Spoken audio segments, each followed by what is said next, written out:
Ukrajina nije na putu da pobedi u sukobu sa Rusijom, izjavio je američki potpredsjednik J.D. Vance. On je ocenio da je naivno očekivati kolaps Rusije čak i ako borbe potraju još nekoliko godina.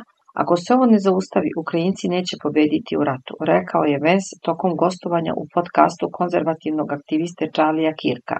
Govoreći o narativima prisutnim u zapadnim medijima, Vance je istakao da su očekivanja o padu Rusije nerealna. Postoji čudna ideja u mainstream medijima da će, ako rat potraje još nekoliko godina, Rusi kolabirati, Ukrajinci povratiti teritorije i sve se vratiti na stanje pre rata. To jednostavno nije realnost u kojoj živimo, naglasio je on. Vance je upozorio da bi produžavanje sukoba moglo dovesti do smrti miliona ljudi, kao i od rizika od eskalacije u nuklearni rat. Ovo mora da se zaustavi, poručio američki potpredsjednik. Prenosi portal Informer.rs.